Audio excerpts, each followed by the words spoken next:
Chapter 1. A Curious Boy in St. Louis. The rain tapped softly against the window. A 7-year-old boy sat at a small wooden desk, his fingers clicking away on the family computer. His name was Sam Altman, and while other children played outside in the rain, Sam was busy trying to figure out how to make a game work without crashing. His eyes lit up when he discovered the problem. A small adjustment, and it worked. The screen displayed a colorful maze, and Sam smiled. To him, fixing problems wasn't frustrating. It was fun. He grew up in St. Louis, Missouri, a city known for its parks, old brick buildings, and friendly neighborhoods. His home was warm and filled with books. His mother loved reading, and his father often tinkered with small projects around the house. It was a home full of ideas.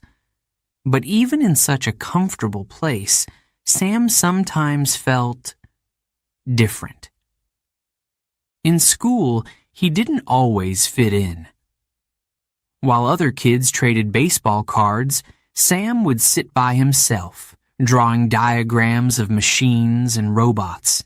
He loved math, science, and anything that could make him think. His teachers called him gifted, but to some classmates he was just the weird kid. Sam's curiosity often made him feel lonely. But there was one place where he didn't feel that way. At home, in front of his computer. When Sam was 8, he took apart the family computer. It was a bulky gray machine with a loud fan. His mother found him on the floor, surrounded by wires, circuit boards, and screws. "Sam!" she gasped. "What are you doing?" But when she saw the focus in his eyes, she didn't get angry. Instead, she asked, "Can you put it back together?" Sam grinned. "I think so." It took him 2 hours, but by the end, the computer was working again. His mother hugged him and said, "You're going to do something amazing one day." That moment stuck with Sam. He knew he was different, but his mother's words gave him strength. Whenever he felt like giving up, he remembered her encouragement. One afternoon, when Sam was 10, he discovered something new: coding. His older brother had left a book on programming on the kitchen table. Curious, Sam picked it up and started reading. He learned that coding was like giving instructions to the computer, telling it what to do. The idea excited him. Soon, he was spending hours every evening writing small programs. His first success was a program that could draw shapes on the screen. It wasn't much, but to Sam, it felt like magic. But being a genius kid wasn't always easy. Sometimes he wished he could be like the others. Why can't I just care about sports or TV? He thought. His classmates called him a computer nerd, and their words stung. On some nights he cried quietly in his room. He wondered if they were right, if he would always be alone, if anyone would ever understand him. His mother noticed the change. One evening she knocked on his door and sat next to him on the bed. "I know it's hard, Sam," she said softly, "but the things that make you different will one day make you special. You'll see." Sam wiped his tears and nodded. He didn't fully believe her then, but her words gave him a small sense of hope. In middle school, things didn't get much easier. The bullying continued, and Sam kept to himself. But instead of giving in to the sadness, he worked harder. He poured all his energy into learning about computers, building small machines, and studying books on science and technology. His room became his sanctuary, a place where he could dream without limits. One day, Sam built a robot using parts from old toys and a remote control car. It wasn't perfect, but it could move and avoid obstacles. His little brother clapped excitedly when the robot rolled across the living room floor. "That's so cool, Sam." Sam laughed and felt proud. For the first time, he thought, maybe my differences really can lead to something good. By the time he turned 13, Sam had created several small computer programs. Some helped solve math problems, while others were just games for fun. His father, impressed by Sam's dedication, bought him a more advanced computer. "You've earned it," his father said. Sam hugged him and spent the next week setting it up. But Sam wasn't just curious about computers. He loved puzzles and logic games. He would spend hours solving riddles and brain teasers. To him, puzzles weren't just games. They were challenges waiting to be solved. His mind worked like a detective, always looking for clues and solutions. It was this love for solving problems that would later lead him to incredible innovations. However, there was a moment that changed everything. One summer afternoon, Sam was exploring an online forum for tech enthusiasts. He read about a young programmer who had built a successful startup by creating a simple app. The story fascinated him. Could he do the same one day? Was it possible for a kid like him to make something that people around the world could use? That night, Sam couldn't sleep. His thoughts raced. He imagined building something that could make life easier, faster, or more fun. He thought about his future, not just as a computer programmer, but as someone who could create real change. "I'll do it," he whispered to himself. "I'll find a way." Despite the challenges, Sam's determination only grew. He began learning more advanced coding techniques, reading about famous inventors and entrepreneurs. His heroes included Alan Turing, the father of computer science, and Steve Jobs, the visionary behind Apple. They too had faced obstacles, but they never gave up. Sam promised himself that he wouldn't either. By the end of middle school, Sam had transformed. No longer shy or unsure, he was now a boy with a mission. His mother noticed the change and smiled. "You're growing up," she said one morning as he sat at the kitchen table, sketching designs for a new project. Sam nodded, but deep down, he knew he wasn't done yet. The road ahead would be difficult. There would be failures, doubts, and moments when giving up seemed easier. But Sam had learned an important lesson. With curiosity, courage, and hard work, anything was possible. His story was just beginning. And in the quiet of that summer night, as crickets chirped outside his window, Sam looked at the stars and whispered, "One day, I'll show them what I can do." Chapter 2. Behind closed doors. The sound of laughter drifted through the open window. Children were playing tag in the street. Their sneakers slapped against the pavement. The shouts grew louder, then faded as the kids ran further down the block. Inside, the room was silent, except for the rhythmic tapping of a keyboard. Sam Altman sat at his desk, hunched over a glowing screen. His fingers moved quickly. Click, click, click. The code filled the screen, one line at a time.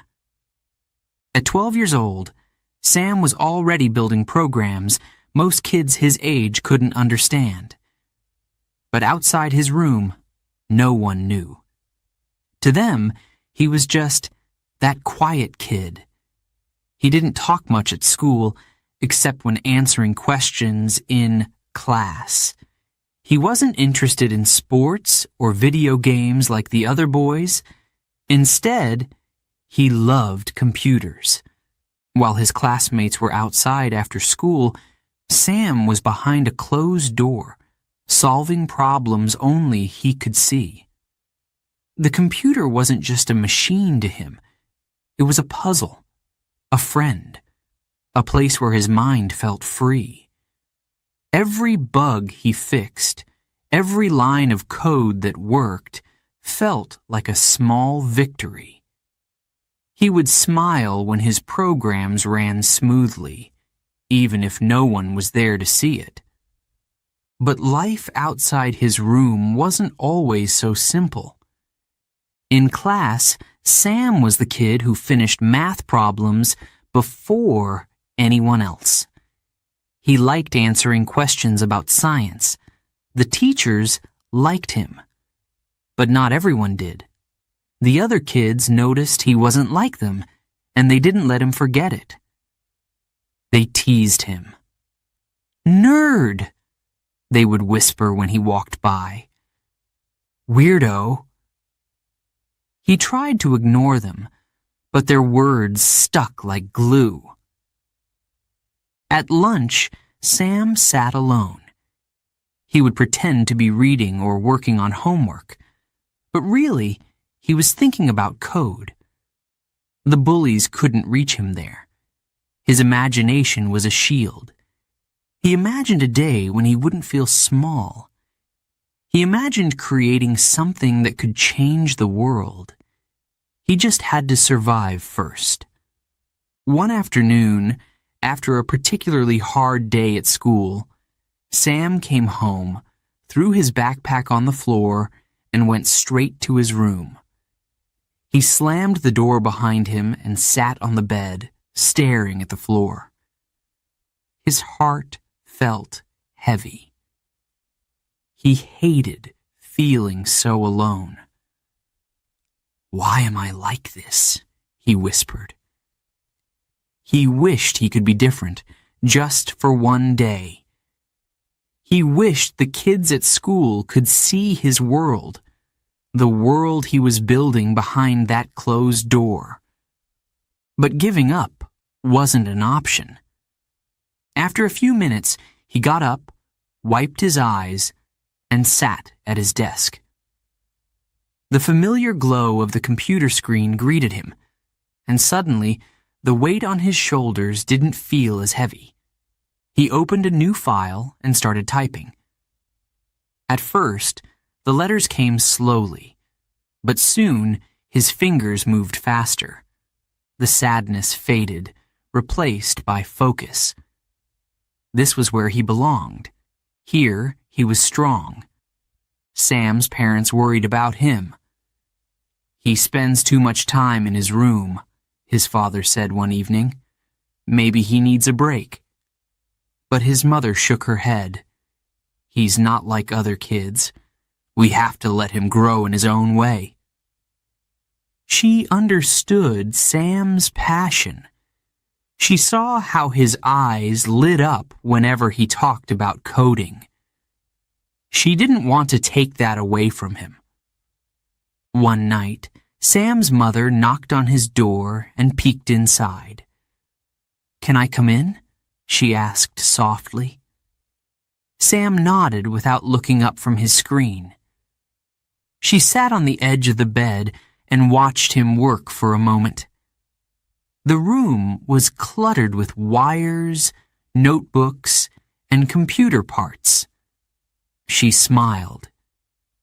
"You know," she said, "being different isn't a bad thing." Sam stopped typing and looked at her. "It doesn't feel that way," he said. His voice was small, barely above a whisper. "I know," she replied, "but the people who change the world, they're almost always a little different." She leaned in and gently touched his arm. "Keep going. You'll see. One day, they'll understand." Her words stayed with him long after she left the room.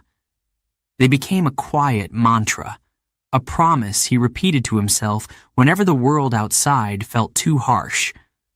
One day, they'll understand. By the time Sam turned 13, his coding skills had improved dramatically. He wasn't just writing simple programs anymore. He was building games, solving logic problems, and experimenting with small software projects. His favorite creation was a text-based adventure game. It had simple commands like go left or pick up object, but to Sam, it felt like magic. He shared it with his little brother, who played for hours. Seeing someone enjoy something he had built made Sam feel proud. Maybe, just maybe, his mother was right. But even with small successes, the bullying didn't stop. In gym class, one boy shoved him during a game of dodgeball. Sam fell to the floor, his glasses sliding off. The gym echoed with laughter. His face burned with embarrassment. That night he lay in bed and thought about what his mother had said. One day, they'll understand. But when? His doubts crept in. What if they never did? What if he was destined to be alone forever? Then, one evening, something changed. While browsing an online forum, Sam found a community of young programmers like him. They shared ideas, projects, and advice. For the first time, Sam didn't feel strange. These were kids who spent hours coding, who loved solving problems just like he did. He started chatting with them, joining conversations about algorithms and game design. Slowly, he built friendships. Friendships based on ideas, not appearances. One day, Sam posted his adventure game on the forum. Within hours, other kids responded with feedback. They liked it. Some even suggested improvements. Sam's heart raced as he read their comments. They understood him. It wasn't the kids at school, but it didn't matter. He had found his people. The next morning, Sam woke up with a new sense of purpose. The bullies at school still teased him, but their words didn't sting as much. He had something they didn't. A dream. Every insult, every shove was just fuel for his fire. He knew what he wanted to do, and nothing would stop him. Behind closed doors, Sam Altman wasn't just a lonely boy. He was a builder, a thinker, and a dreamer, and soon the world would know his name. Chapter 3. The Hacker's Playground. The glow of the screen lit up Sam's face as he sat cross-legged on his bedroom floor. The house was quiet. It was late, but Sam wasn't tired. His fingers moved quickly over the keyboard. His heart raced as he entered a line of code and hit enter. The program processed for a few seconds, then flashed an error message. Sam sighed, leaned back, and stared at the ceiling. Failure again. But he wasn't frustrated. No, he was excited. To Sam, failure was just another step toward success. At 15, Sam was no stranger to long nights and glowing screens. The internet was his playground. He explored forums, chat rooms, and hidden corners of websites where young programmers gathered. These weren't the popular sites most teens visited. These were places where people shared ideas about programming, software, and hacking. Sam wasn't interested in causing trouble. He wanted to learn how things worked. If something was broken, he wanted to fix it or make it better. He admired the DIY culture he found online. Teenagers like him were building projects from scratch, apps, games, and even websites. Some posted their work, explaining how they did it. Others shared tips on fixing bugs or improving performance. Sam soaked it all in like a sponge. He bookmarked pages, saved tutorials, and kept notes in a messy notebook by his side. His mind was on fire. Every problem he solved made him feel stronger.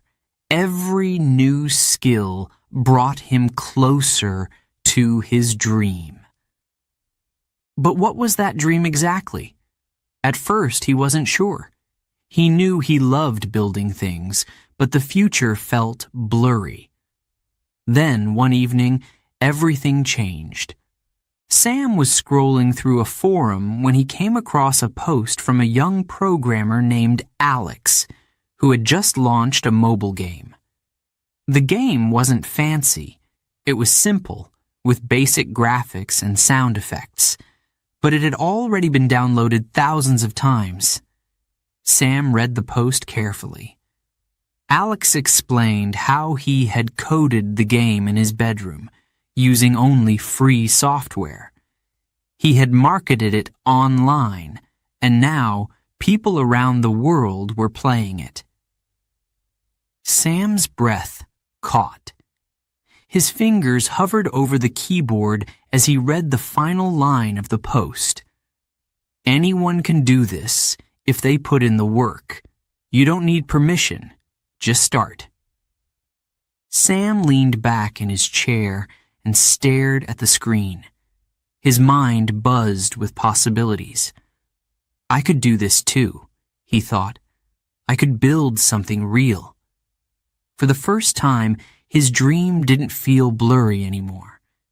It was sharp, clear, and full of potential. He wanted to create something that could make people's lives better, or at least more fun. He didn't know exactly what it would be, but he knew he had to try. The next day, Sam woke up early.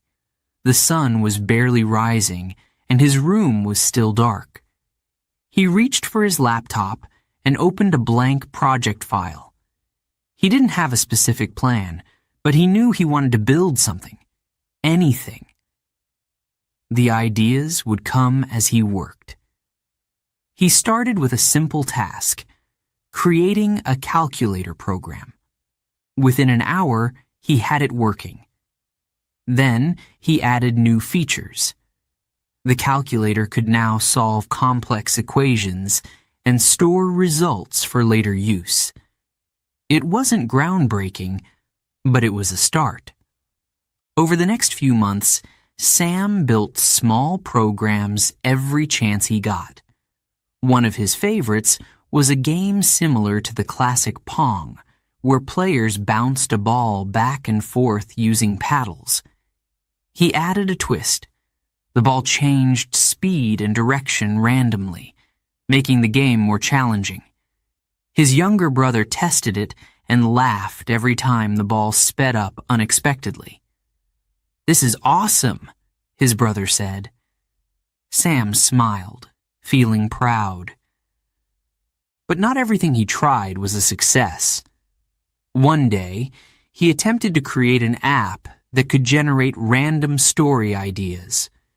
He imagined writers using it when they had writer's block. He spent weeks writing the code, testing different features, and fixing bugs. But when he finally ran the program, the results were disappointing. The story ideas didn't make sense. They were jumbled and confusing. Sam frowned as he looked at the screen. Was this a waste of time? Then he remembered something one of his role models had said. Steve Jobs, the founder of Apple, once talked about the importance of failure.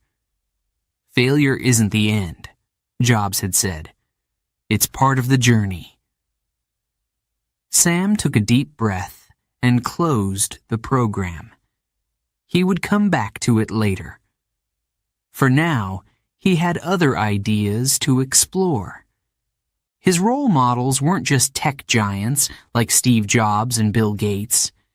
He admired anyone who had the courage to build something from nothing.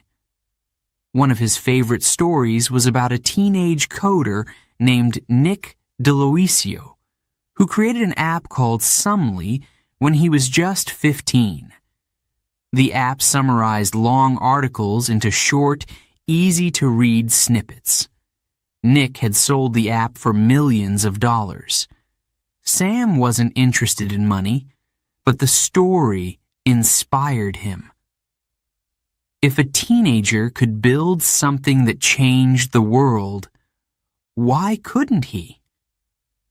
Late one night, as the rest of the house slept, Sam sat in front of his computer and sketched out a new idea.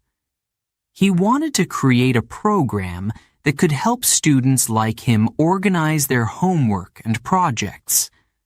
The app would have reminders, to-do lists, and even a section for storing notes.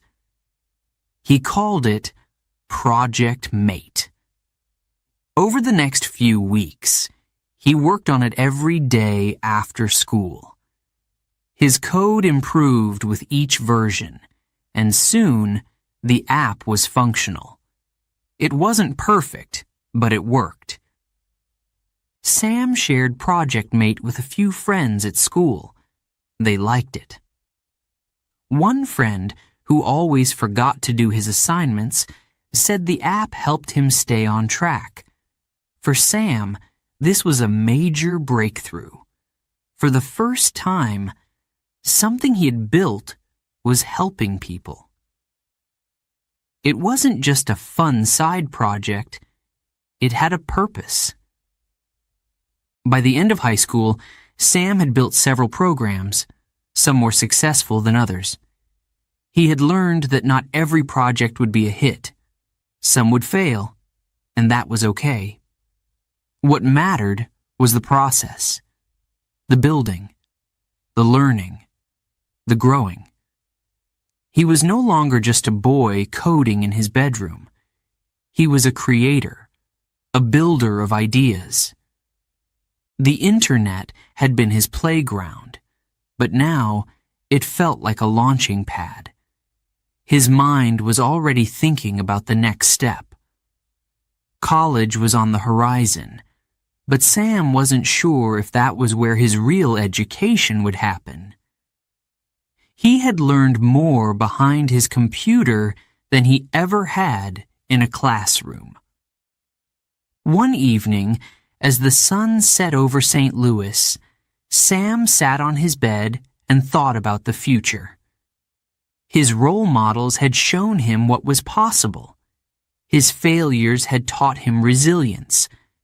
His successes had given him confidence, and now he was ready for the next challenge. With a determined smile, he closed his laptop and whispered to himself, "I'm just getting started." Chapter 4. Stanford's Whisper. A Taste of Freedom. The campus was alive with energy. Students walked quickly, their backpacks bouncing as they crossed the wide lawns of Stanford University. Some laughed, others held books close to their chests. But Sam wasn't walking. He was sitting on the steps of the library, staring into the distance. His notebook lay forgotten beside him. The warm California sun shone down, but Sam felt cold inside. He had dreamed of coming to Stanford for years. It was the heart of innovation, a place where future tech leaders were made. Steve Jobs had once given a famous speech here. Google's founders had started their journey at this very campus. This was supposed to be his big moment. But something felt off. Sam was bright, and his professors knew it. In class, he answered questions quickly and understood concepts before others did. His coding projects impressed his computer science teachers. Yet he felt no spark. Instead of excitement, he felt trapped. Was this really where he belonged? The lectures were interesting, but his mind wandered. His fingers itched to do something bigger, something real. Late at night, Sam sat in his dorm room, surrounded by textbooks and half-eaten snacks. His roommate was already asleep, but Sam couldn't rest. His laptop glowed softly in the dark as he typed out ideas for new projects. Apps, games, programs that could help people. His brain never stopped buzzing, but during the day, the buzz faded into a hum, drowned out by the structure of college life. One day, after a long, dull lecture, Sam tossed his backpack onto his bed and collapsed into his desk chair. He stared at the whiteboard on the wall where he had scribbled notes and reminders. Finish homework, study for midterms, prepare presentation.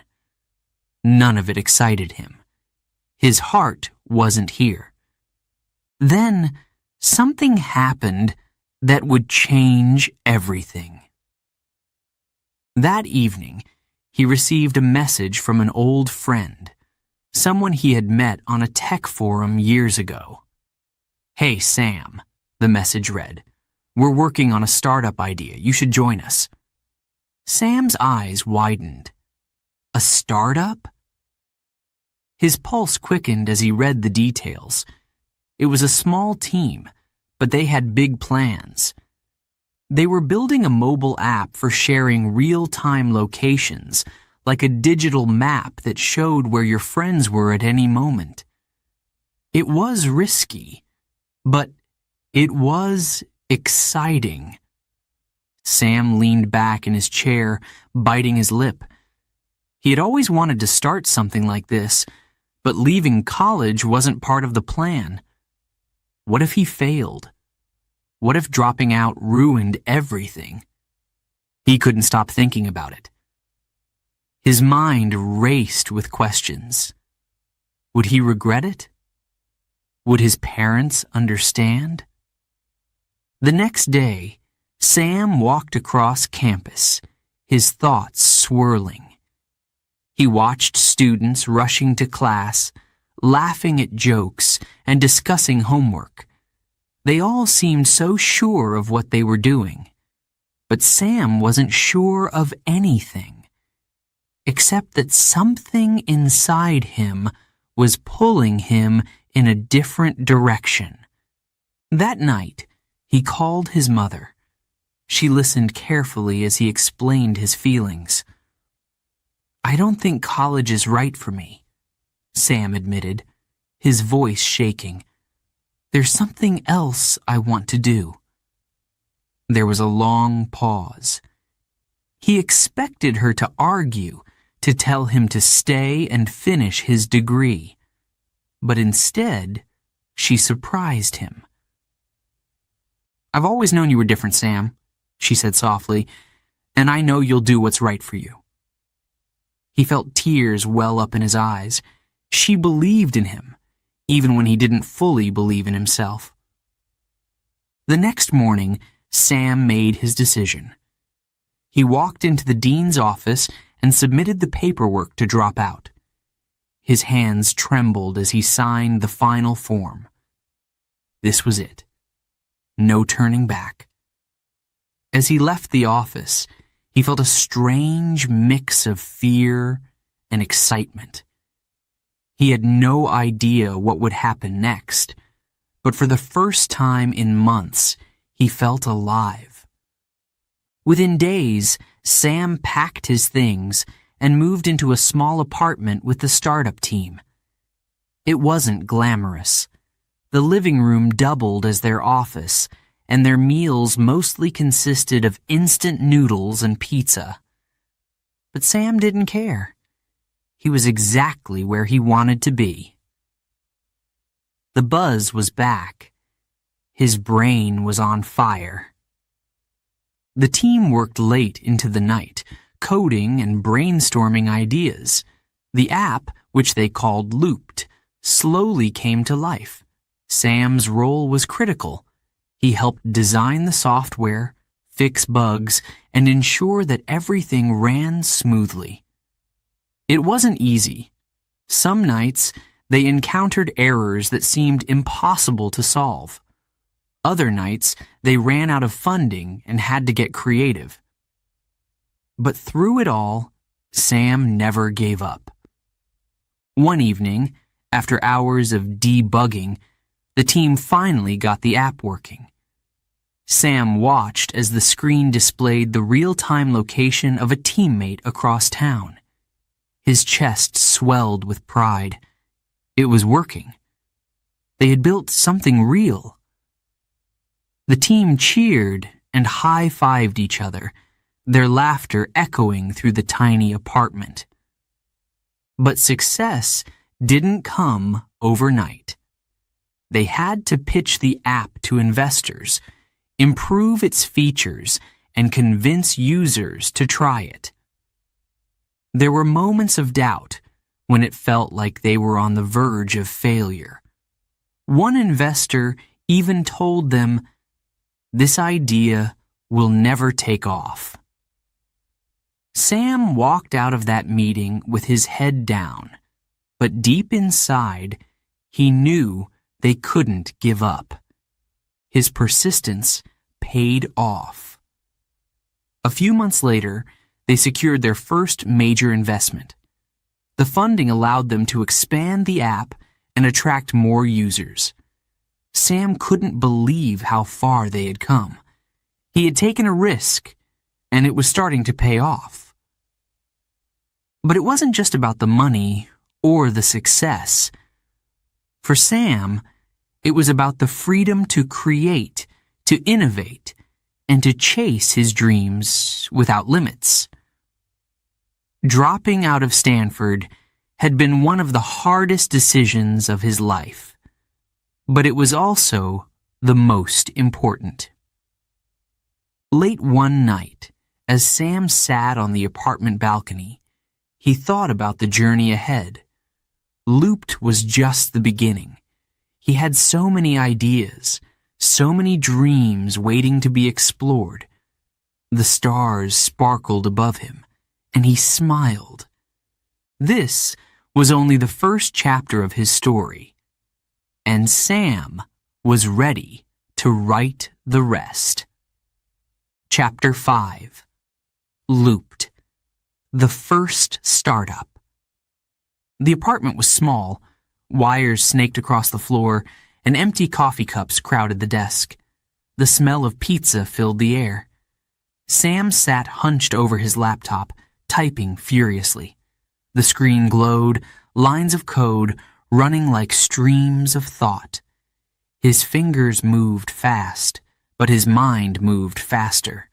This had to work. It wasn't just a project anymore, it was his future. He had dropped out of Stanford with one goal: to build something real. He co-founded Looped, a mobile app designed to share locations with friends in real time. The idea was simple, but powerful. instead of calling or texting someone to ask, "Where are you?" Users could open Looped and see their friends' locations instantly. Sam believed it would change how people connected. But belief wasn't enough. Every morning, Sam woke up early and sat at his laptop. The team, a small group of passionate friends, gathered in the cramped living room. They didn't have fancy offices or big budgets. Their work was fueled by late nights, endless cups of coffee, and the sheer will to succeed.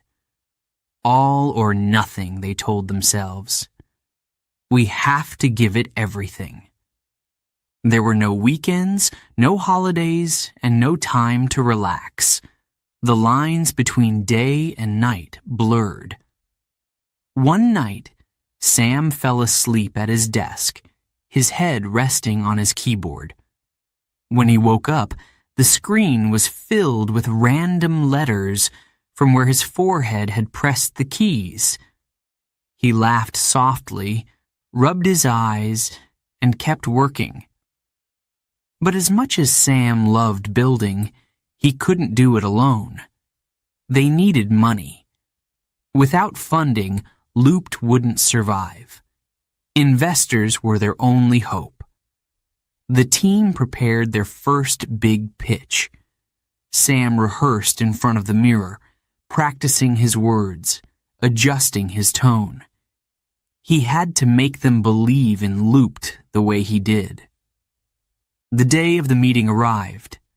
Sam wore a clean shirt and tried to hide the dark circles under his eyes. The investors sat across the table, their faces serious, their questions sharp. Why would people use this app instead of just texting? One investor asked. Sam took a deep breath and explained the vision. He painted a picture of a future where Looped would be essential for meeting friends, exploring new cities, and staying connected. Some investors nodded. Others frowned. The tension in the room was thick. After what felt like hours, the meeting ended. The investors shook hands and left, promising to think about it. Sam watched them walk away, his stomach in knots. Did we convince them? Did we do enough? He wouldn't know the answer for days, and the waiting was torture. But the call finally came. They had secured their first round of funding. Sam jumped out of his chair and cheered. The team celebrated with takeout and laughter, but they knew the real work had just begun. This was their chance. They couldn't waste it. With the funding, they rented a proper office space. It wasn't glamorous, just a small room with mismatched furniture, but it felt like progress. The team worked harder than ever, adding new features, fixing bugs, and testing the app repeatedly. They couldn't afford mistakes. One bad update could ruin everything. Despite their progress, doubts followed Sam like a shadow. What if it wasn't enough? What if people didn't care about location sharing? Late at night, when the office was quiet, Sam would sit alone, staring at the code on his screen. His mind replayed the investors' questions. He knew they were watching closely. If Looped didn't grow fast, they would pull their funding. One day, they launched a major update. Sam held his breath as users downloaded the new version. At first, things seemed fine. But then, the bug reports started flooding in. The app crashed when users tried to share their locations. Panic spread through the team. Sam's heart pounded as he tried to find the problem. He skipped meals, his hands shaking from exhaustion and anxiety. Finally, after hours of debugging, Sam found the issue. A small mistake in the code, but a big problem in reality. He fixed it, and the app was back online. But the experience left him shaken. He realized how fragile success could be. One small slip, and everything could fall apart. Despite the challenges, Looped gained attention. Tech blogs wrote about the app, and new users signed up every day. For a moment, it felt like they were winning. Sam smiled more, laughed with the team, and allowed himself to hope. But hope can be dangerous. After a year, they hit a wall. Growth slowed. User feedback was mixed. Some loved the app, but many didn't see the point. Competitors were entering the market with similar ideas. Investors started asking tough questions again. Why isn't this scaling faster? They asked. Sam didn't have a good answer. The pressure mounted. Sam worked harder than ever, but the weight of expectations crushed him. The fear of failure was always there, lurking in the back of his mind. He couldn't sleep. He barely ate. His friends noticed the change in him, but Sam brushed off their concerns. "I'm fine," he said, even when he wasn't. Then came the meeting that would change everything. The investors gathered in a room, their expressions serious. They reviewed the numbers: user growth, retention rates, revenue projections. The results weren't good enough. One investor leaned forward and said, "We're pulling out." Sam felt like the ground had disappeared beneath him. His worst fear had come true. Looped, the app he had poured his heart into, was failing. As he walked out of the meeting, his mind raced. What would he do now? Had he wasted all this time? Back at the office, the team sat in silence. No one knew what to say. Sam stared at his laptop, his hands trembling. He thought about his journey, the sleepless nights, the sacrifices, the dreams that had carried him this far. And then, something inside him shifted. Failure wasn't the end. It was a lesson. The next day, Sam called a team meeting. "We've learned a lot," he said. "We didn't get the result we wanted, but this isn't over. We'll take these lessons and build something better." His voice was steady, but his heart pounded. Could they really start over? Did he have what it took to keep going? One by one, his teammates nodded. They believed in him, even when he doubted himself. Sam smiled for the first time in days. Failure wasn't the end. It was just a new beginning. Looped might not have been a massive success, but it had taught him how to fight, how to adapt, and how to grow.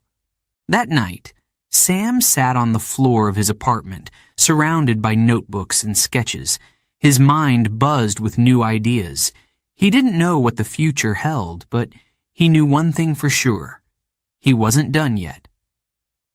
Before we begin, Chapter 6, a quick note for our listeners. You're currently listening to this audiobook on WooEnglish. Remember, this content is specially made for WooEnglish listeners only. If you're hearing it on any other channel, it may be a violation of WooEnglish's rights. Please ensure you're tuned into the right source to fully enjoy and respect this audiobook journey. Now, let's continue the story. Chapter 6. Finding his place at Y Combinator. The phone buzzed on the table. Sam glanced at the screen, his heart heavy. It had been weeks since Loop's failure. He still carried the weight of disappointment, like a shadow that wouldn't leave. He didn't want to answer the call, but something told him to pick up. He took a deep breath and pressed the green button. "Hello, Sam?" a voice said. It was familiar, someone from his past in the startup world. "We have an opportunity for you," the caller continued. "Y Combinator wants to talk." Sam's eyes widened. Y Combinator? He sat up straighter. This wasn't just any opportunity. Y Combinator was the most famous startup accelerator in the world. They had helped launch companies like Dropbox, Airbnb, and Reddit. The people who joined Y Combinator didn't just have ideas.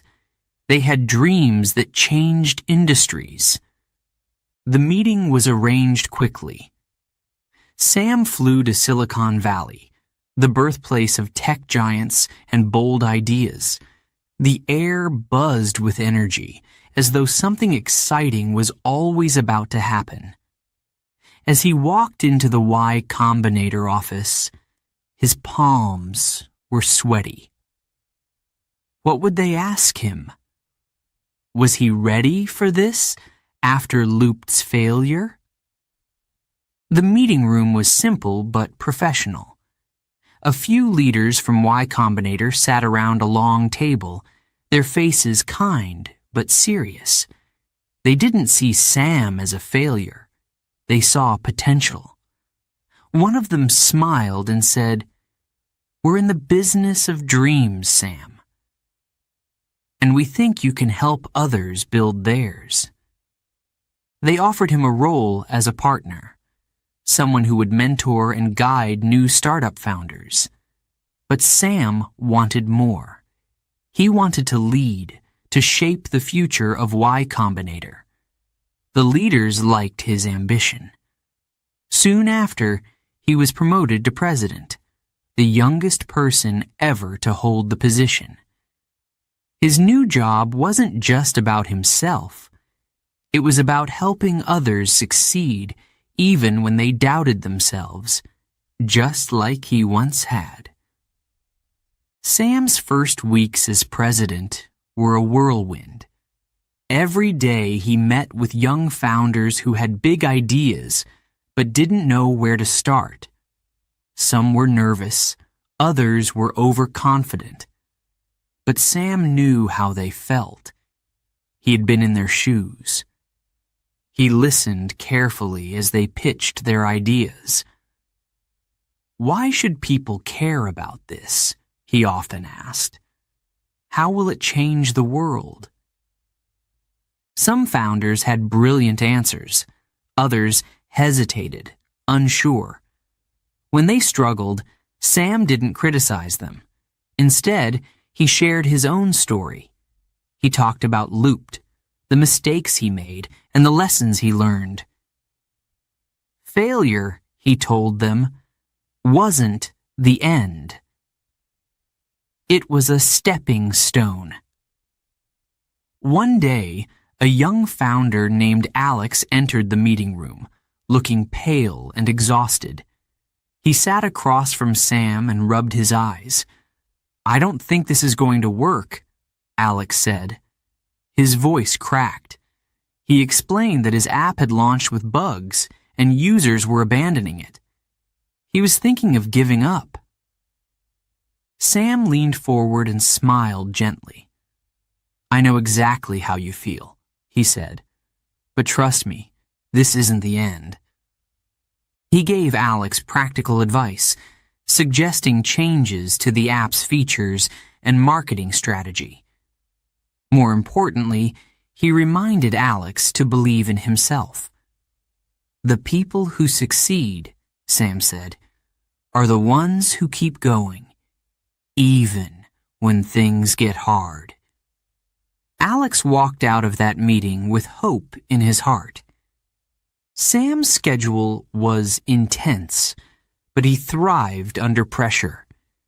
His days were packed with meetings, but he loved every minute of it. Each new startup brought fresh energy and challenges. Some ideas seemed wild: an app for renting power tools, a service for virtual pet therapy. Others were more practical, like software to help small businesses manage inventory.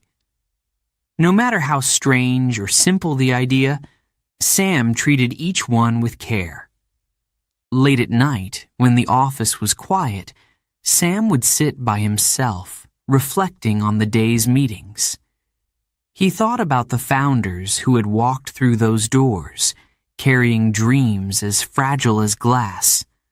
Some would succeed, others wouldn't. But they all shared one thing: courage. They dared to dream, just like he had. One of the most memorable moments of Sam's time at Y Combinator came during a demo day. This was the event where startup founders pitched their products to investors, hoping to secure funding. The room was packed with venture capitalists, reporters, and tech enthusiasts. The air was electric with anticipation. As the first founder stepped onto the stage, Sam sat in the audience, holding his breath. He had worked closely with this team, helping them refine their pitch and improve their product. The founder's voice trembled at first, but as they continued, confidence grew. The pitch ended with applause, and investors leaned forward, eager to learn more. Sam felt a surge of pride. He wasn't just watching someone give a presentation. He was witnessing a dream come to life.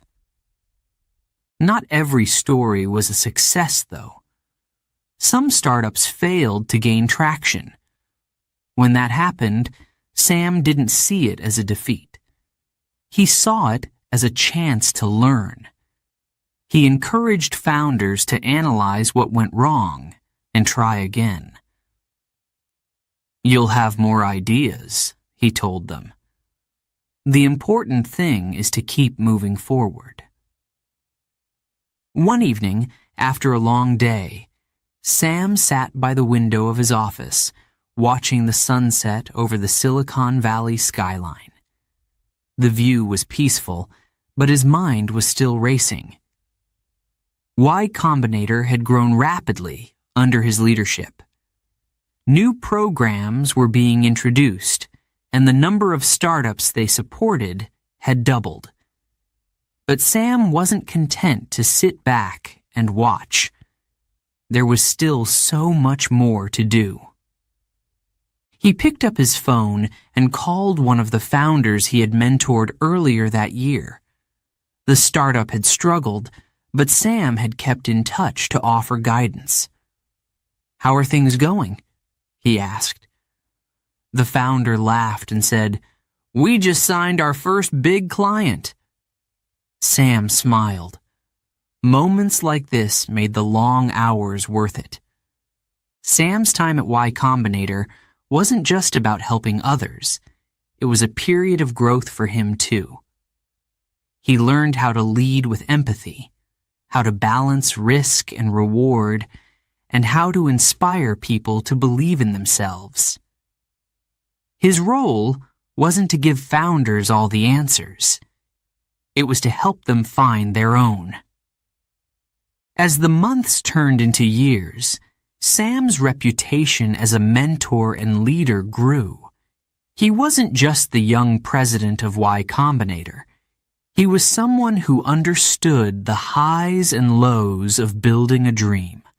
The lessons he had learned from Loop shaped him, making him wiser and stronger. One night, As he locked the office door and stepped into the cool evening air, Sam took a deep breath. This wasn't the end of his story. It was just another chapter. The future still held unknown challenges. But Sam wasn't afraid. After all, he had found his place. And with every new startup that walked through Y Combinator's doors, he knew that the best was yet to come. Chapter 7. The Weight of Expectations. The morning sun streamed through the large windows of Sam Altman's office. Outside, the Silicon Valley skyline gleamed, promising endless opportunities. Inside, however, Sam wasn't looking at the view. He was staring at his laptop, a list of emails waiting for him. Each one demanded something different: a decision, a meeting, an update. The list never seemed to end.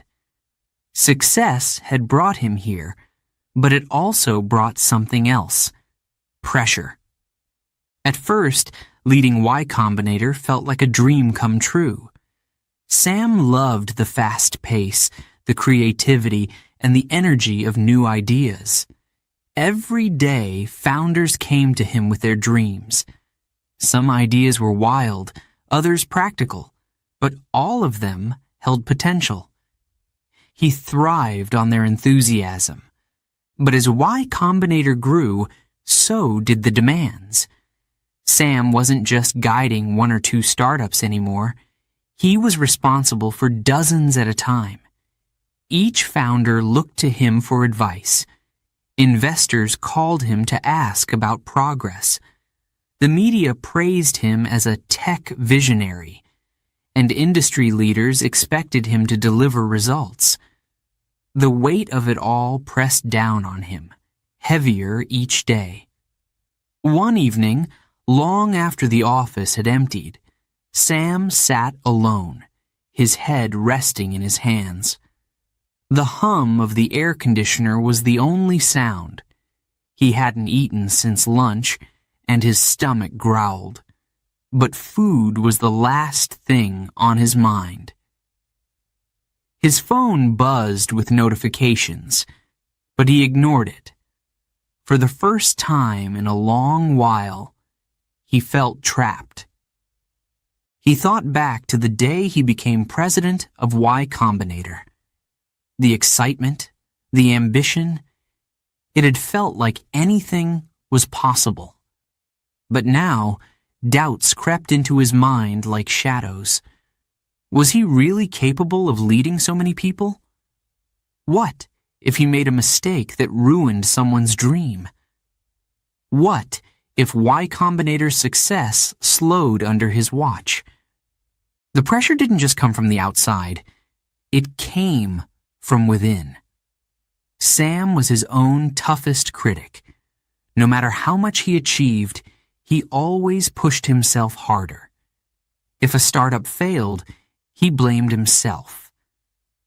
If an investor complained, he replayed the conversation in his head for days, wondering what he could have done differently. One night, after a particularly long day, Sam walked home in the cool night air. The streets were quiet, but his thoughts were loud. His mind raced through a list of tasks he hadn't finished. He thought about the founders who needed his help, the investors waiting for updates, and the team members who relied on him to make the right decisions. The weight on his shoulders felt unbearable. He stopped at a park bench and sat down, leaning forward with his elbows on his knees. For a moment, he allowed himself to feel the full force of his doubts. What if he wasn't good enough? What if the success of Y Combinator had been a fluke? His breath came in shallow gasps, and he rubbed his hands over his face. Just then, his phone vibrated. He pulled it out of his pocket and saw a message from one of the founders he had mentored. "Thank you for believing in us, Sam. We just signed our first major client." The message ended with a smiling emoji. Sam stared at the screen, his heart pounding. He hadn't done the work for them. They had built the product, made the pitch, and closed the deal. But his guidance had made a difference. A small smile tugged at the corners of his mouth. For a brief moment, the weight lifted. Maybe he didn't have to carry it all by himself. The next day, Sam arrived at the office with a renewed sense of purpose. But that didn't mean the doubts disappeared. They still followed him, like a shadow he couldn't shake. During meetings, when a founder struggled to explain their vision, Sam wondered if he had given them bad advice. When investors asked tough questions, he felt a flicker of panic. But this time, he reminded himself that he wasn't alone. He didn't have to have all the answers. He just had to keep going. One afternoon, Sam met with a group of founders who were pitching a bold idea. A platform that used artificial intelligence to predict market trends. The idea was risky, and some of Sam's colleagues were skeptical. But as he listened to the pitch, he saw something familiar in their eyes. The same fire he had when he first started. The founders believed in their vision, even though it wasn't perfect. Sam knew what that felt like. After the meeting, one of the founders pulled Sam aside. "Do you ever get scared?" she asked. Her voice was quiet, and her eyes were filled with uncertainty. "We're risking everything on this idea. What if it doesn't work?" Sam thought for a moment. Did he get scared? All the time. But he didn't say that. Instead, he placed a hand on her shoulder and said, "The fear means you're doing something important. If it were easy, it wouldn't be worth it. Just don't let the fear stop you." The words weren't just for her. They were for him, too. As the months went on, Sam found ways to manage the pressure. He learned to delegate tasks, trusting his team to handle what he couldn't. He started taking breaks, going for walks when his mind felt overwhelmed. He talked to mentors and friends who reminded him that even leaders need support. He wasn't perfect, and that was okay. One evening, as the sun set over the valley, Sam stood by the window of his office, watching the golden light fade into darkness. His phone buzzed again, but this time he didn't feel the same anxiety. He had learned to separate the noise from what truly mattered. Yes, the weight of expectations was still there, but it no longer felt crushing. It felt like a reminder that people believed in him, and that he believed in them too. As he packed up his bag and prepared to leave for the night, Sam thought about the journey that had brought him here. The failures, the doubts, the successes, they were all part of the same story. And that story wasn't over yet. Stepping into the cool night air, he felt a sense of calm. There would be challenges ahead, but Sam knew he could face them. He didn't have to carry the weight alone. He had learned that leading wasn't about being perfect. It was about staying committed, even when the road got tough. With a deep breath, he walked toward the future, ready for whatever came next. Chapter 8. The AI Dream Begins. The sound of laughter and clinking glasses filled the room. Sam Altman stood by a long wooden table, a glass of water in his hand. Around him, some of the brightest minds in tech were deep in conversation. The smell of roasted vegetables and spices lingered in the air. It was supposed to be an ordinary dinner party, but that night would change everything. He wasn't expecting much. Sam had been to many events like this before. People talking about their latest projects, exchanging ideas, networking. But halfway through the evening, he heard something that made him stop in his tracks. "Imagine a world," a man said, "where machines can understand us." Sam turned toward the voice. The man, older and calm, was sitting near the fireplace, speaking with quiet intensity. "I'm not talking about simple commands or voice assistants," the man continued.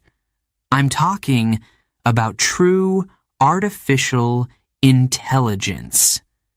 Machines that can think, reason, and learn like humans." Sam's heart skipped a beat. He sat down, leaning closer. AI had fascinated him for years, but this was the first time he heard someone describe it in such a bold, futuristic way. "And you believe we can build this?" Sam asked. The man smiled. "We're closer than you think." The conversation unfolded like a story. The man described breakthroughs in machine learning, natural language processing, and neural networks. Sam listened, his mind racing. The possibilities seemed endless. AI could help doctors diagnose diseases, teach children, and solve problems that humans couldn't. But as the excitement grew, so did the questions. "What if it goes too far?" someone asked from across the table. "What if we can't control it?" The room fell silent. Sam felt a chill run down his spine, but he didn't look away. He had thought about this too. What if AI became too powerful, too fast? Could it harm people instead of helping them? The man nodded. "It's a risk," he admitted. "But great ideas always carry risk. That's why we need people who care about doing this the right way." That night, Sam couldn't sleep. He lay in bed, staring at the ceiling. His mind was a storm of thoughts. AI wasn't just a tool. It could be a revolution. The power to create something that could think for itself was thrilling, but also terrifying.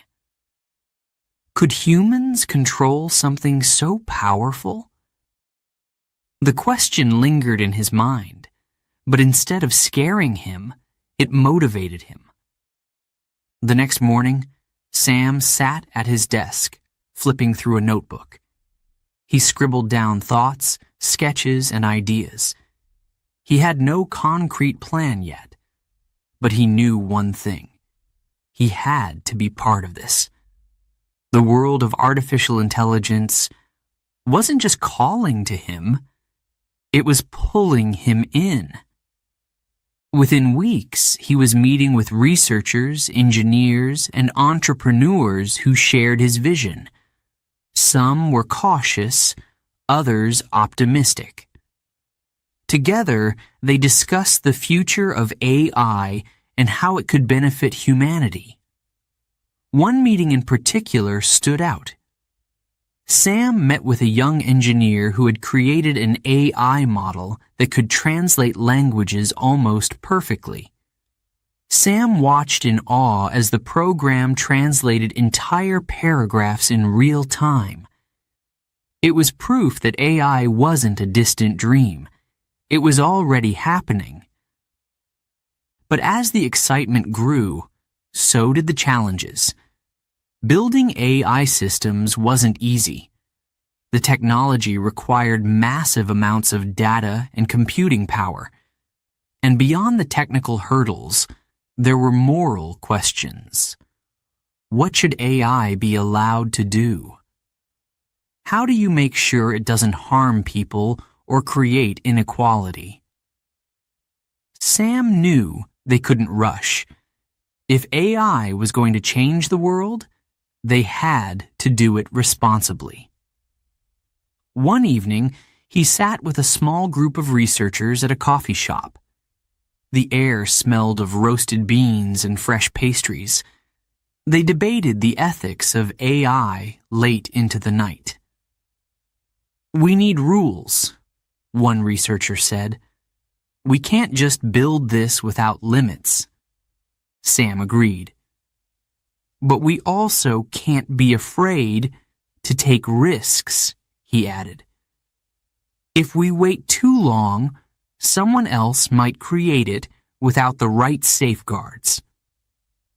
That balance between caution and ambition became the core of Sam's philosophy.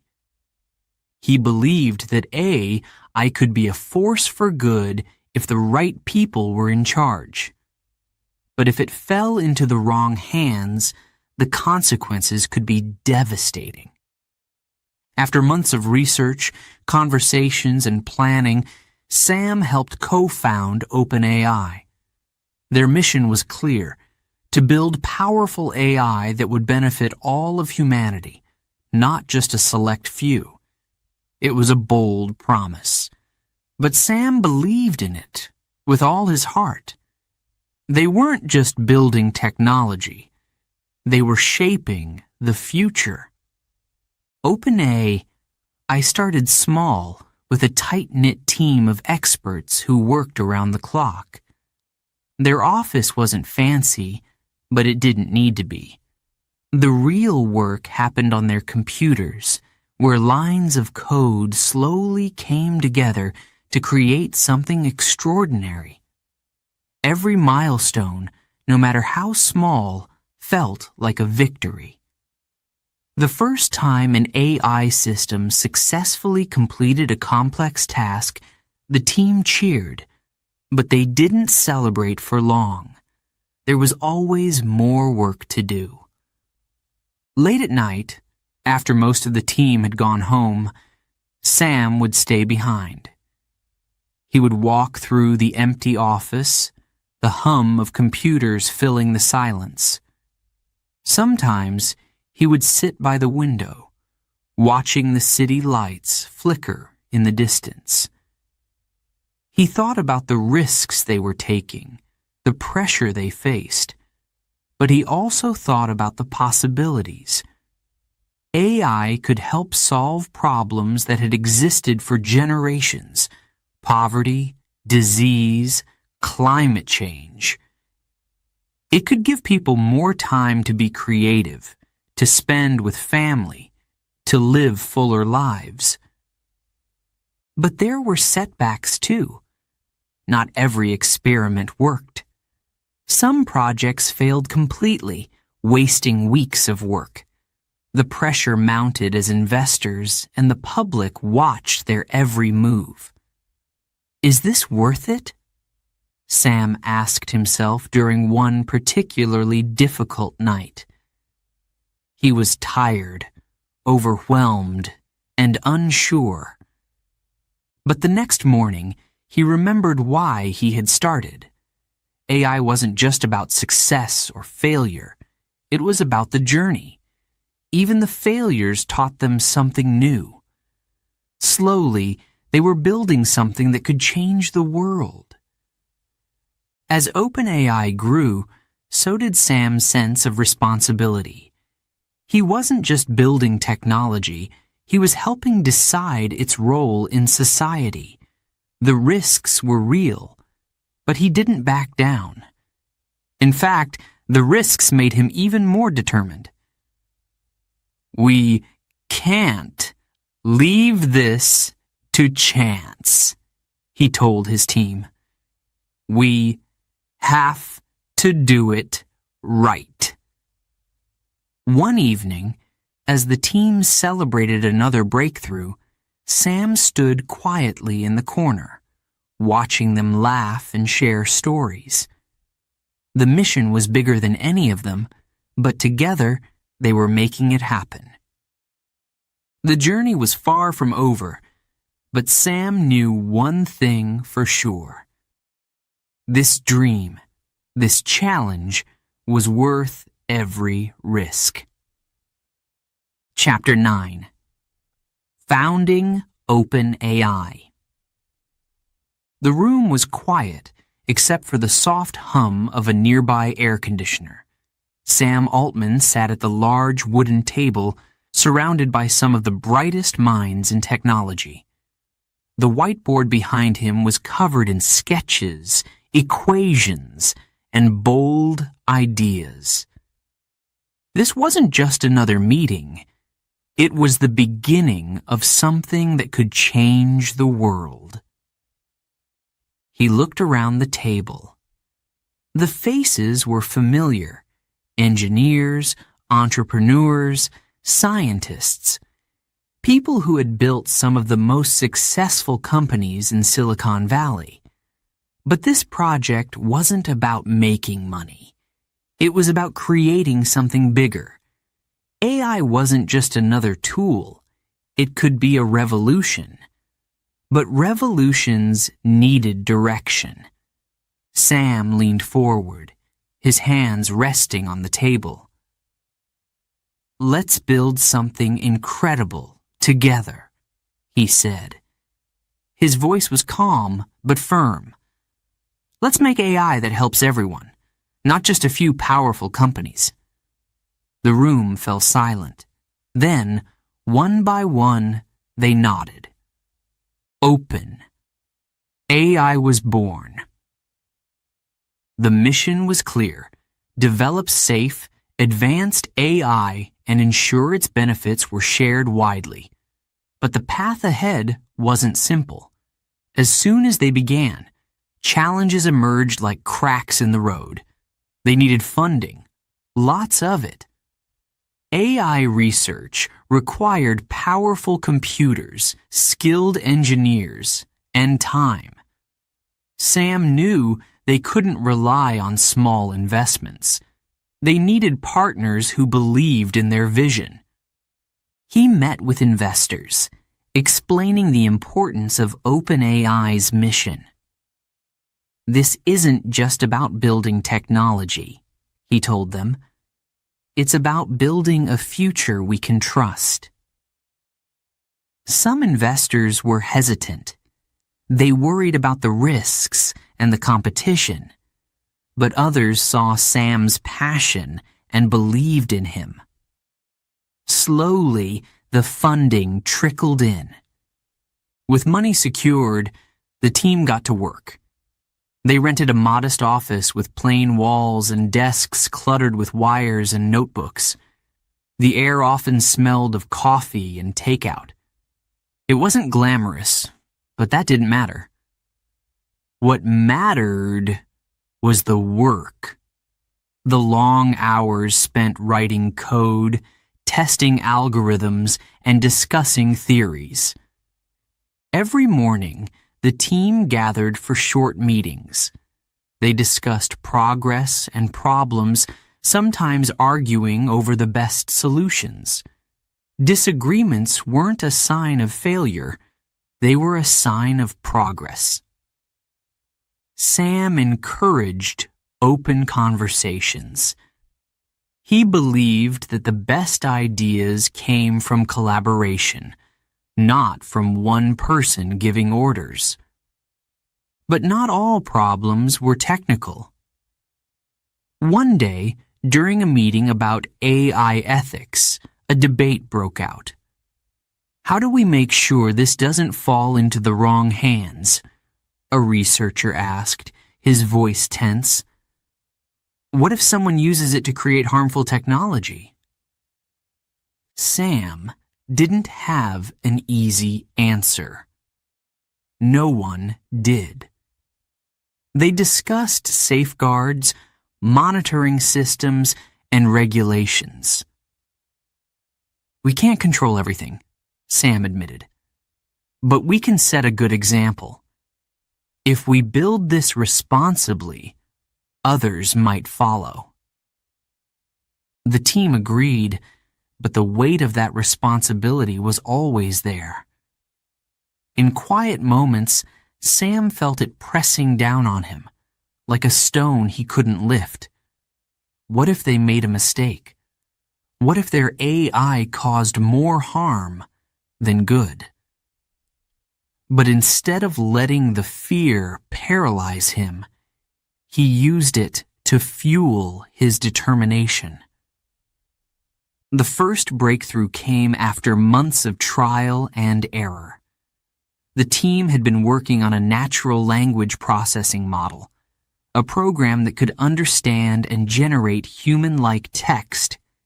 It had failed repeatedly, spitting out sentences that didn't make sense. Frustration filled the office, and tensions rose.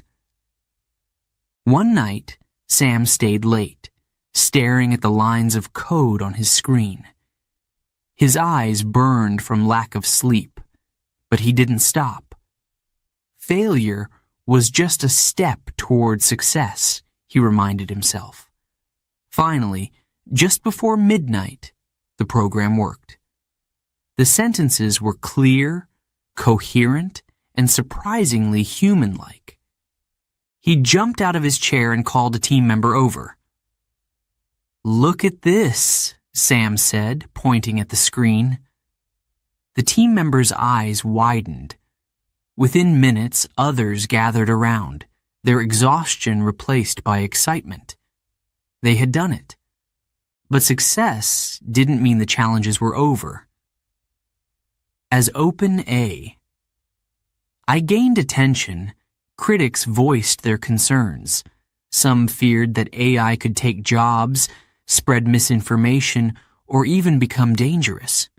Journalists wrote articles questioning OpenAI's mission. Was it really possible to build AI that benefited everyone? Or was it just a dream? Sam read every article, every comment. Some of the criticism stung, but instead of hiding from it, he faced it head-on. He gave interviews, explaining their mission and their plans for safety. AI isn't inherently good or bad, he said during one interview. It's a tool. How we use it will define its impact on the world. He wasn't naive. He knew that no matter how careful they were, risks would remain. But giving up wasn't an option. The world was moving fast, and if they didn't lead, someone else would. And that someone might not care about safety or fairness. The team continued to grow, attracting more experts from around the world. They worked on AI systems that could solve complex problems, from translating languages to diagnosing diseases. The possibilities seemed endless, but Sam reminded them to stay focused. One step at a time, he often said. We can't do everything at once. One afternoon, while reviewing a project proposal, Sam paused. He looked out the window, watching the cars pass by on the busy street below. Was this enough? Were they doing the right things? His mind raced with doubts. But then he remembered something a mentor had once told him. You don't need all the answers right away. Just keep moving forward. He smiled, took a deep breath, and returned to the proposal. This wasn't a sprint. It was a marathon, and he was willing to run as long as it took. As open A. I grew. So did its impact. Companies started using their AI models for translation, customer service, and data analysis. Hospitals used them to help doctors identify diseases faster. Students used them to learn new subjects. AI was slowly weaving itself into everyday life. But Sam didn't let the success make him complacent. There was still so much more to do. One evening, after a long day of meetings, Sam sat in the quiet office, reflecting on how far they had come. From a small idea around a table to a global organization making real change. But this wasn't the end of the journey. It was just the beginning. He stood up, grabbed his bag, and walked toward the exit. As he locked the door behind him, the night air felt cool against his skin. The future was uncertain, but Sam wasn't afraid. He had learned to embrace the unknown, to see challenges as opportunities. And as he walked down the street, one thought echoed in his mind. Let's keep building. Chapter 10. Breakthroughs and Backlash. The room buzzed with excitement. Computer monitors glowed, casting blue light across the walls. Engineers and researchers moved quickly, checking data, adjusting code, and running tests. It was a big day at OpenAI. They were about to unveil their latest breakthrough in natural language processing. The new AI model could generate human-like text, answer complex questions, and even write essays. Sam Altman stood at the back of the room, watching it all unfold. After months of hard work, the moment had arrived. A researcher clicked the run button, and the AI system responded instantly. The text appeared on the screen, clear and logical, as if a human had written it. Someone in the room let out a cheer. Sam smiled, but deep inside, he felt a mix of pride and nervousness. What would the world think of this? The team celebrated late into the night. They knew the breakthrough was monumental. But Sam wasn't just thinking about success. He was thinking about what would come next. Breakthroughs often brought attention, and attention wasn't always positive. His prediction came true faster than he expected. Within days of the announcement, news articles flooded the internet. Some praised OpenAI for pushing the boundaries of technology. Others raised alarms. Will AI steal jobs? One headline asked in bold letters. A new threat to truth, another article warned, referring to the AI's ability to generate fake news or misleading content. Sam sat at his desk, scrolling through the comments online. Critics were everywhere. People worried that AI would replace writers, teachers, and customer service workers. Some believed it could be used to spread propaganda or false information. The fear was real. And Sam knew that fear could grow faster than any technological progress. He received requests for interviews almost immediately. Some reporters wanted to talk about the technology's potential. Others were more interested in its dangers. Sam agreed to the interviews, knowing that hiding wouldn't help. He had to face the questions head on. The first interview was with a well-known journalist. The lights in the studio were bright, and the cameras zoomed in as Sam adjusted his microphone. The journalist didn't waste time. "People are scared," she said. "They think AI will take their jobs. They think it could be dangerous. What do you say to them?" Sam took a breath. "I understand the concerns," he replied. "AI is a powerful tool, and like any tool, it depends on how we use it. We're not here to replace people. We're here to make life better, to solve problems humans can't solve on their own." "But what about misinformation?" the journalist asked. "Your AI can create content that looks real, but isn't. Couldn't that be harmful?" Sam nodded slowly. This was the hardest question to answer. "Yes," he said honestly, AI can be misused. That's why we're working on safeguards. We're developing ways to detect AI-generated content and stop it from spreading harmful information. We're not ignoring the risks. We're facing them." The interview ended, but the pressure didn't. Every answer seemed to lead to more questions. As Open A, I gained more attention. The public debate intensified. Protesters gathered outside tech conferences, holding signs that read, "Protect our jobs" and "Stop AI before it's too late." Sam watched from the window of a conference hall, his mind racing. Had they moved too fast? Back at the office, the team worked harder than ever. They weren't just developing new AI models. They were creating policies and guidelines to ensure those models were used responsibly.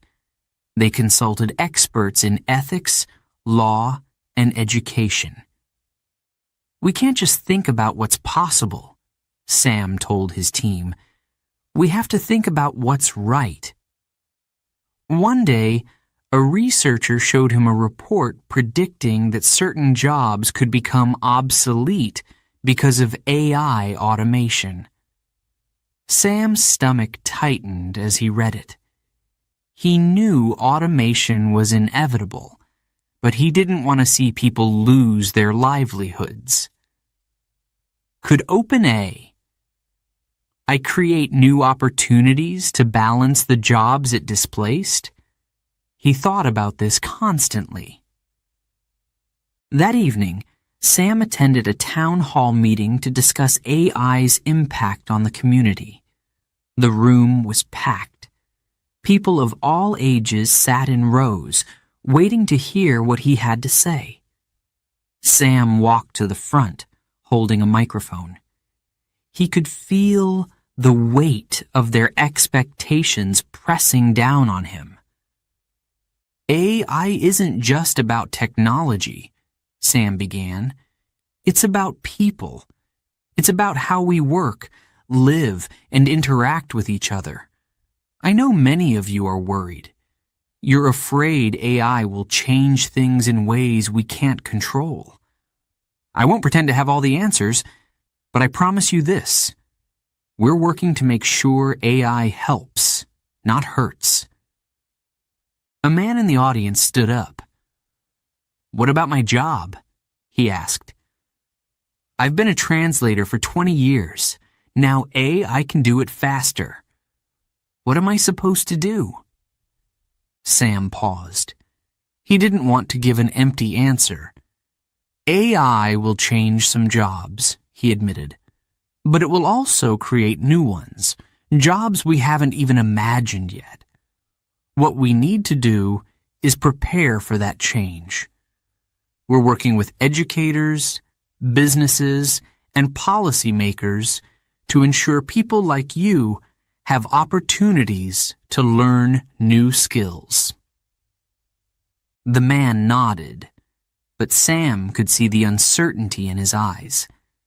This wasn't a problem he could solve overnight, but that didn't mean he wouldn't try. Back at the office, Sam gathered his team for a meeting. "We need to do more," he said. "I shouldn't just be about replacing tasks. It should be about creating tools that empower people." They brainstormed ways to use AI for education, healthcare, and small business growth. If they could prove that AI could be a force for good, maybe they could ease some of the fears. Over time, I launched programs designed to help people transition to new careers. They created AI-powered tools for teachers, allowing them to personalize lessons for students. They worked with doctors to develop systems that could diagnose diseases faster and more accurately. Step by step, they showed the world that AI could be more than a threat. It could be a partner. But the critics never disappeared completely. Sam had learned that with every breakthrough came new concerns. It was a cycle he couldn't stop, but he could manage it. His role wasn't just to build AI, it was to guide its impact. Late one night, as the city lights flickered outside his window, Sam reflected on the journey so far. He knew there were more challenges ahead, more breakthroughs, more backlash, but he wasn't afraid. Because with every question, every doubt, came an opportunity to do better. And Sam was ready. Chapter 11. The ChatGPT Revolution. The clock ticked past midnight. The office was quiet, except for the soft hum of computers and the occasional click of a keyboard. Sam Altman leaned over his laptop, scrolling through lines of code. His coffee had gone cold hours ago, but he didn't care. They were on the verge of something big. His team was preparing to launch ChatGPT, an AI system designed to understand language, answer questions, and help with complex tasks. But tonight, tension filled the air. A programmer across the room suddenly sighed and rubbed his eyes. "Another bug," he muttered. Sam stood up and walked over. He placed a hand on the programmer's shoulder. "We'll fix it," Sam said confidently. "We always do." But inside, Sam wasn't so sure. What if the system crashed during the launch? What if the world wasn't ready for AI this advanced? The pressure was immense. Investors were watching. The media was waiting. Millions of potential users would judge them. This wasn't just another product launch. It was a global moment. Sam had led OpenAI through difficult times before, but this felt different. This felt like a turning point. The next morning, the team gathered for a final meeting. Everyone looked tired, but there was excitement in their eyes. A developer raised his hand. "What's the biggest risk today?" he asked. Sam took a deep breath. "There's always a risk," he replied. "But if we've done our job right, this will be more than just a tool. It will be something that helps people. Don't focus on the risks. Focus on the potential." The countdown to launch began. Sam watched as the clock hit 0. In that moment, everything went silent. Then, the system went live. At first, there were no problems. Users from around the world began interacting with ChatGPT. It helped students with their homework, generated creative writing ideas, and answered difficult questions. Sam's phone buzzed constantly with updates. "It's working," one message read. "No crashes so far," said another. For a brief moment, relief washed over him. He leaned back in his chair and smiled. They had done it. But the calm didn't last long. Just hours after the launch, emails flooded in. Some users were amazed. "This is incredible," wrote one teacher who used ChatGPT to plan lessons. A young writer thanked the team for helping her brainstorm ideas for her first novel.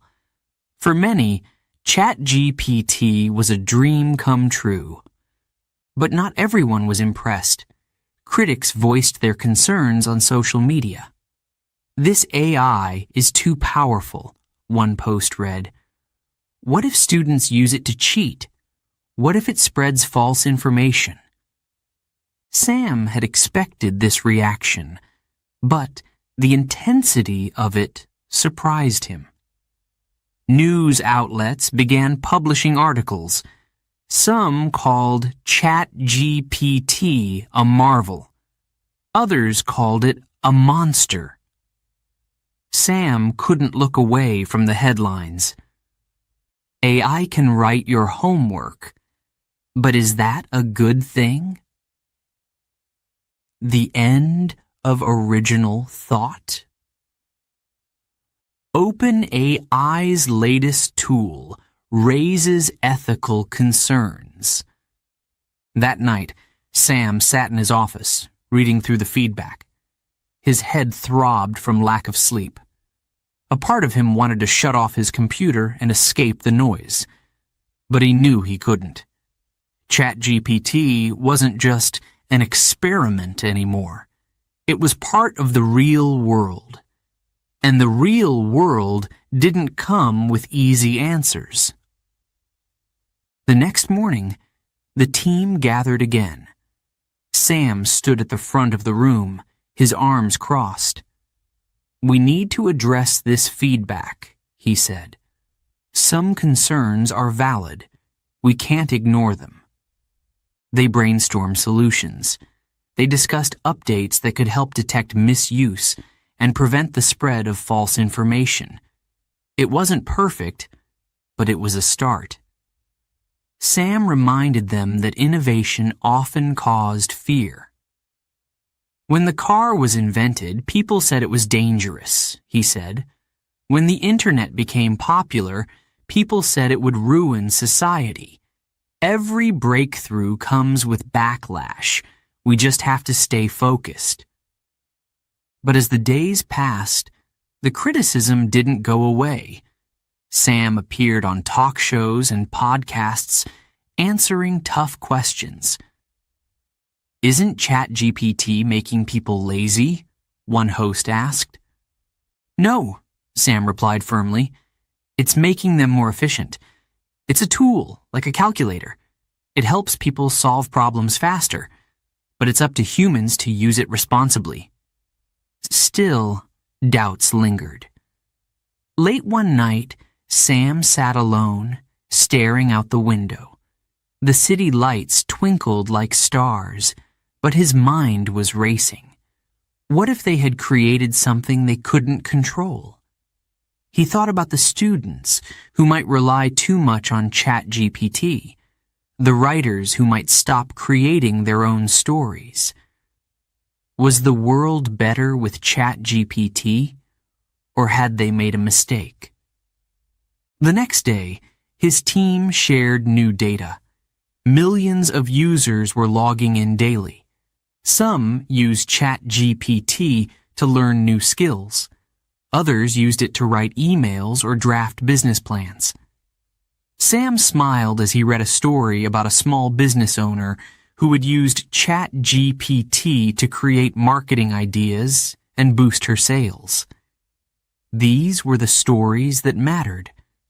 They reminded him why he had taken this risk in the first place. But then another challenge appeared. Competitors were entering the market with their own AI tools. Some were less cautious about safety and ethics. OpenAI. I was no longer the only player in the game. Sam knew they had to move fast, but they couldn't afford to cut corners. He called an emergency meeting. "We're not just competing on technology," he said.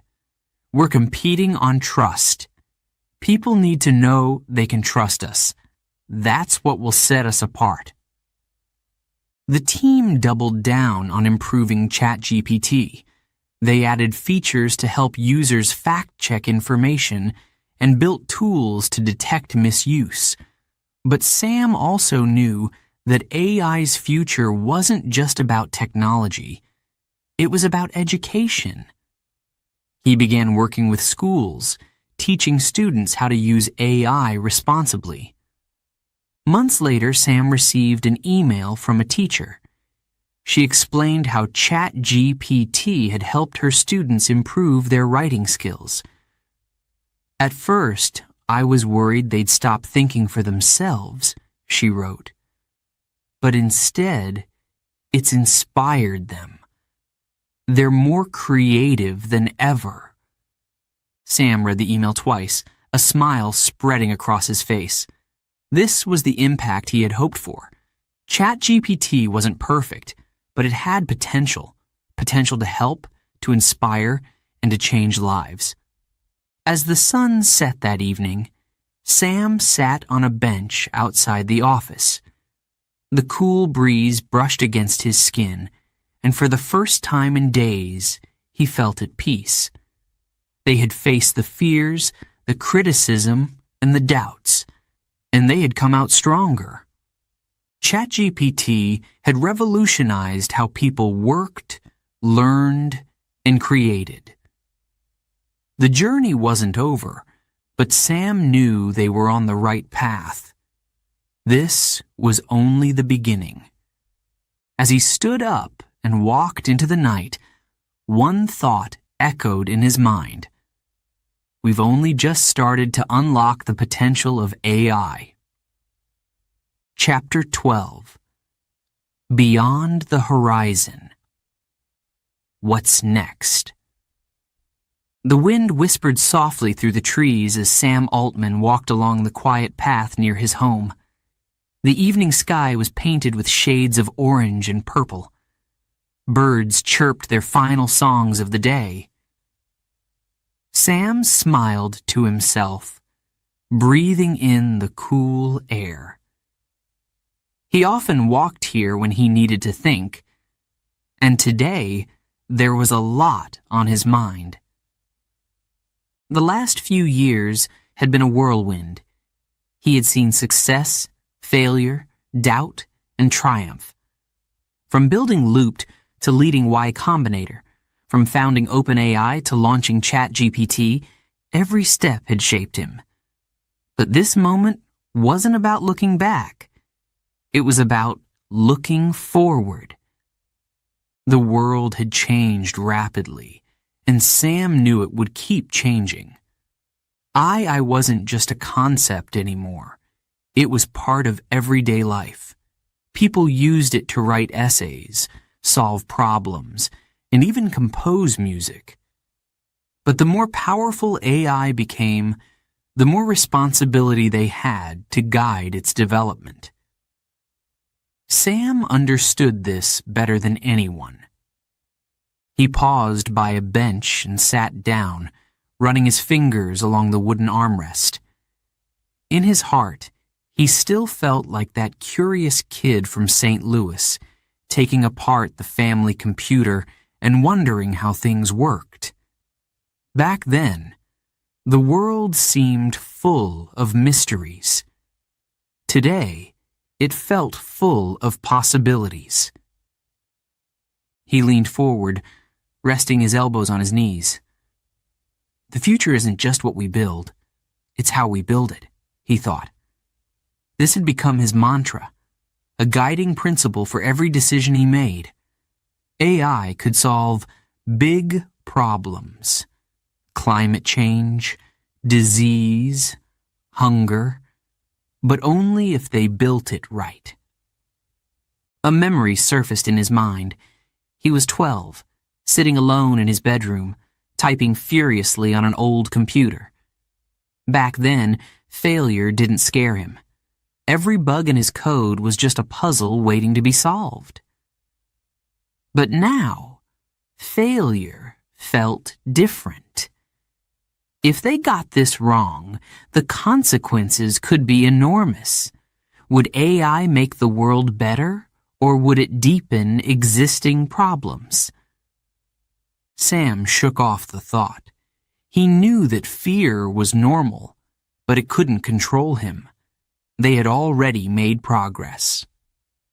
Open A. I had introduced AI systems that could help teachers, doctors, and small business owners. But there was more to do. His next goal was to build AI systems that could tackle problems no human could solve alone. He pictured an AI that could predict environmental disasters before they happened. What if they could stop a flood or wildfire before it destroyed homes and lives? What if they could use AI to find cures for diseases faster than ever before? His mind raced with ideas, each one more exciting than the last.